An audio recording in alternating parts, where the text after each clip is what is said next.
Emily, are you all right? My wife had left for a long business trip a few days ago.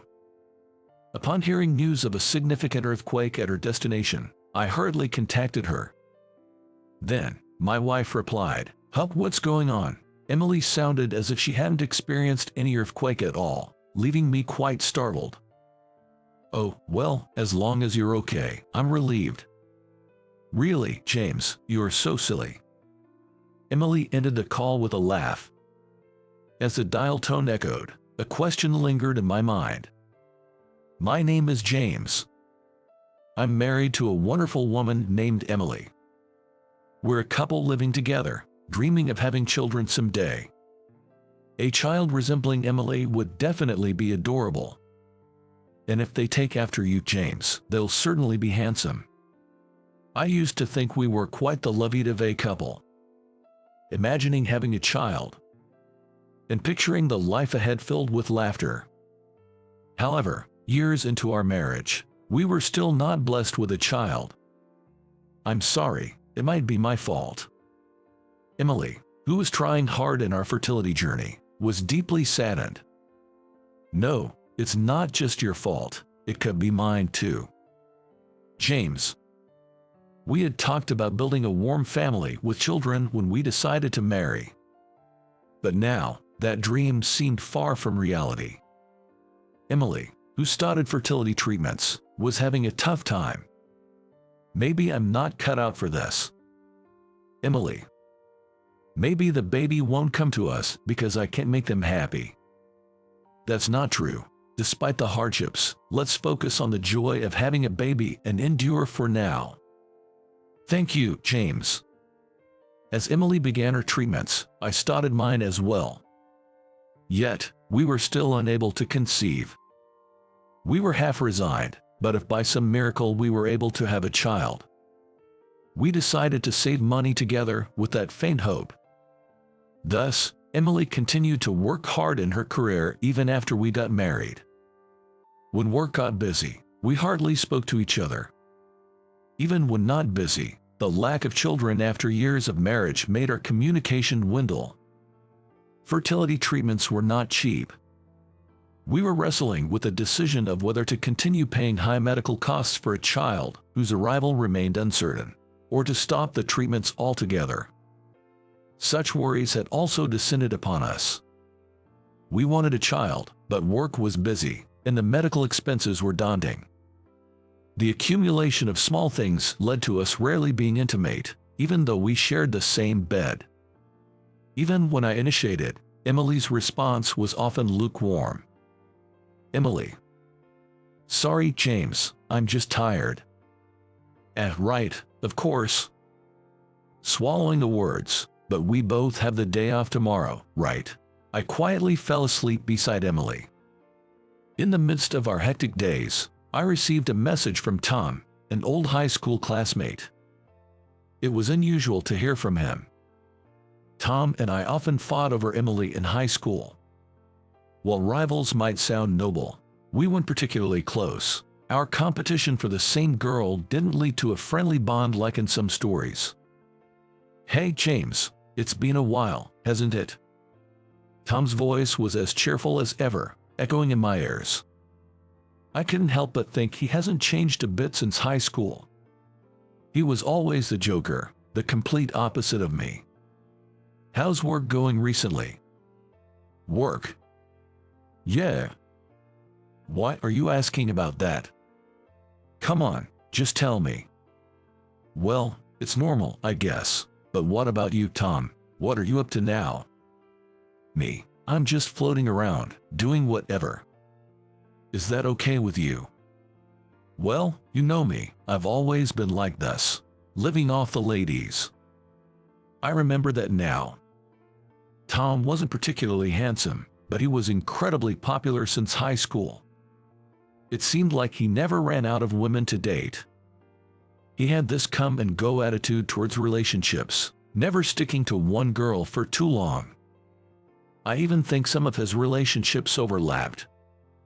And it seems Tom hasn't changed one bit from those days, which is quite disappointing. I was suspicious of his sudden interest in my job, considering we weren't that close. So, how are things going with Emily? Why would you ask that? I couldn't handle it. Man, marriage, being with just one woman. You're amazing, James. Give me some tips on keeping a good marriage, like how to maintain a good relationship with your spouse. From the tone of Tom's voice, it was clear he had little to no interest in the topic.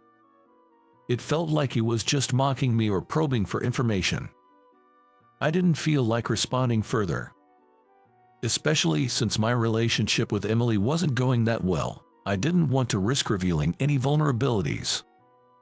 As I started to dodge the question, Tom quickly lost interest and ended the call. What was he thinking, suddenly contacting me and prying into my life like that? Even since high school, he's been an enigma. I felt it wasn't quite right to discuss this with Emily, leaving me unsure of how to deal with these mixed feelings. That's right. Suddenly, someone came to mind. I pulled up the messaging app and quickly sent a message to Alex, an old friend who knew me and Tom from high school. Seeking an objective opinion, I immediately reached out to Alex. James, it's been a while. Hearing Alex's familiar voice on the phone brought a bit of relief. Yeah, it's been a while. How have you been? I've been good. You sound a bit down, though, James. Being longtime friends, Alex could almost instantly tell how I was feeling just from my voice. Can you tell? Yeah, I can. Alex laughed heartily on the other end of the line. Actually, I've been getting a lot of calls from Tom lately. Tom, you mean that Tom? Yay, that Tom. The one who fought over Emily with you. That's the one. I honestly thought Tom didn't like you, James. Oh, but maybe you don't like him much either. It was more like indifference than anything. When he contacted me, it was like, oh Tom, that sounds like you, James. But why would he do that? It's kind of scary, isn't it? Exactly. He's been asking about work, home, all sorts of things. Wow, that does sound worrisome. Alex's comment only added to my unease. However, sharing my concerns about Tom with Alex did clear my mind a bit. It hadn't even been half a month since Tom started contacting me. James, I'll be away on a long business trip next month. Oh, really? Yay, that's right. Emily didn't look at me as she marked the dates of her business trip on the calendar. I see. What's wrong? Are you going to miss me? Not really. Emily turned around and tilted her head. Behind her, the calendar showed her birthday overlapping with the business trip dates. As my gaze wandered, Emily seemed to realize why I was hesitating and exclaimed, "Oh, my birthday, right? Yay, that's it. Well, we can celebrate my birthday on another day. You've never missed celebrating it, so it's okay if we can't this year." Yeah, you're right. I had already prepared a gift, planning to surprise her on her birthday, but it seemed that plan would have to be postponed. Well, I'll just have to wait until Emily returns. I was thinking I'd give it to Emily once she returned from her business trip. A few days later, Emily left the house with a large suitcase in tow. I'm leaving. Safe travels, and be careful. James, you worry too much. Well, of course, I worry. I'll be back safe and sound, don't worry. All right, I'll be waiting. Let's have a birthday party when you get back. I'm looking forward to it. Emily left for her trip with a big smile. She seemed to be in a very good mood this morning. I guess business trips can be exciting, getting to visit new places and all. That's what I thought. It was some time after Emily had left for her trip when the news of a major earthquake broke. The earthquake seemed significant, and the TV screen was filled with frantic activity. Glancing at the news, I realized the earthquake had struck the region Emily was visiting. Worried sick, I hurriedly tried to contact her. And then, "Emily, are you okay?" "Huck, what's up?" Emily, sounding as if she hadn't experienced any earthquake, answered the call, leaving me quite relieved. "Oh, well, as long as you're okay, that's a relief." "James, you are so silly. You scared me." "Yeah, Emily was laughing cheerfully on the phone, but I was far from feeling lighthearted. After ending the call, my mind was about to reach a certain conclusion when it was halted by a message notification from Emily. "I'm taking a break at a cafe right now," she texted, along with a photo of a latte and cake. "Glad you're enjoying yourself," I replied, and a cute sticker came back in response. After that, Emily continued to send pictures that seemed to obscure her whereabouts, like shots of the night skyline. The location of the night view was indeed where Emily said she would be on her business trip, but that area was currently experiencing a blackout due to the earthquake. There's no way she could have taken a picture of the night view. Moreover, from the incident earlier in the day, it was clear that Emily hadn't gone on the business trip at all. So where could Emily be with all that luggage? And why would she go to the lengths of using a possibly old photo of a night view just to deceive me? To turn my suspicions into certainty, I contacted Emily's workplace, hoping that it was all a misunderstanding, that maybe Emily had just misspoken about her location, or that the photo of last night's skyline was accidentally an old one. If the company could just confirm that Emily was indeed on a business trip, I could be at ease. With that thought, I reached out to Emily's company, only to find out Emily has been on an extended leave for several days now. My hope shattered easily. So, Emily was. There's also no record of her being scheduled for any business trips this week or otherwise. Is that so? Yes. Is there something wrong? No. Does she have any close colleagues there? I have something I'd like to ask. Yes, of course.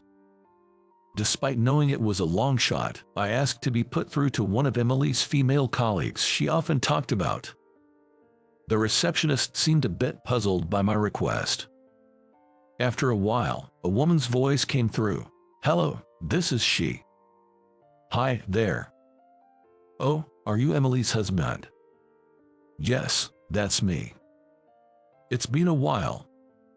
"Same here, actually. I wanted to ask you something today." I had met Emily's colleague just once before. Since we were acquainted, she was willing to listen to what I had to say. I asked her about Emily's recent behavior at work. Come to think of it, she's been on the phone a lot lately. Whenever she has a moment, really. On the phone. I think it's with a man, but definitely not her husband. What was his name again? Tom. I think she called him. I caught my breath. It was the moment when everything clicked into place. Is something wrong? No, thank you. I'm sorry for taking your time. Sure, no problem. After ending the call with her colleague, my doubts about Emily had turned into conviction. Emily was definitely having an affair with Tom. Moreover, they were currently on a cheating trip together. After that, I started to gather definitive proof of the affair, asking around Emily's acquaintances for more information. I learned that a man frequently visited Emily at her workplace during work hours. People inside the company who hadn't met me assumed it was me. I was even thought to be an inconsiderate husband for disturbing her at work.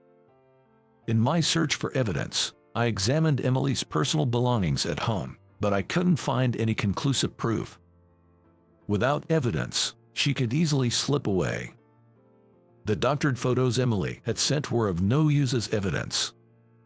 And just as Emily was about to return from her business trip, which was actually a cheating getaway, I received a call from Alex. "Hey, James, Emily's not home right now, right?" "Yeah, supposedly on a business trip. I just saw Emily and Tom entering a room together." "What?" Alex worked at a hotel, and she was giving me a real-time update on Emily meeting with Tom. I'm heading there right now. Okay, I'll keep an eye out for them. Thanks.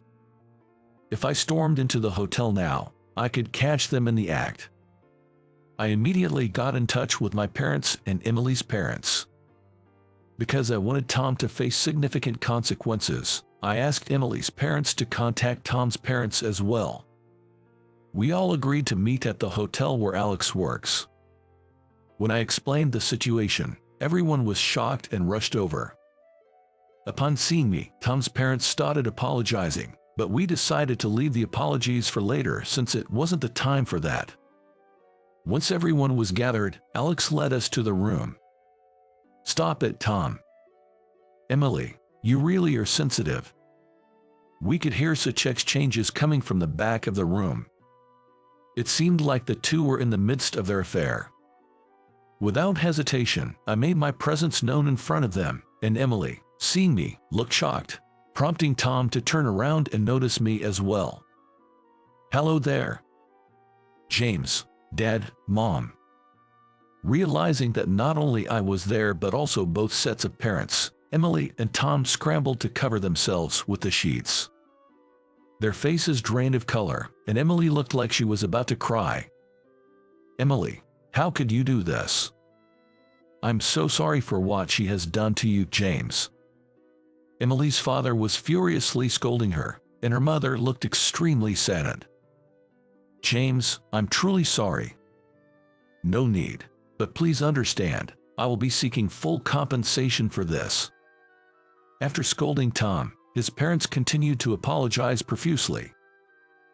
Oh, and Emily, happy birthday. I handed the trembling Emily the present I had brought. Confused by receiving a gift in such circumstances, Emily opened the envelope I gave her and seemed lost for words.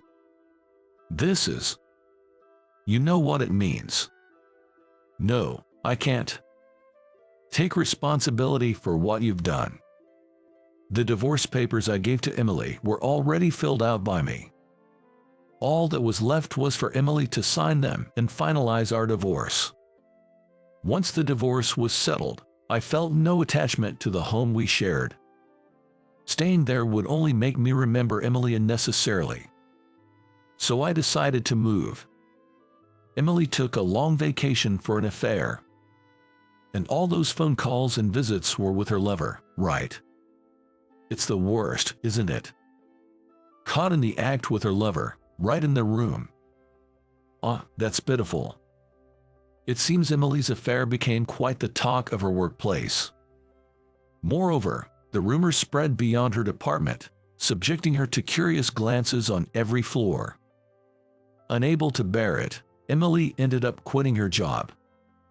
Initially, she seemed determined to start anew with Tom, but his salary was low, and despite wanting to switch jobs for a pay raise, his qualifications made that virtually impossible.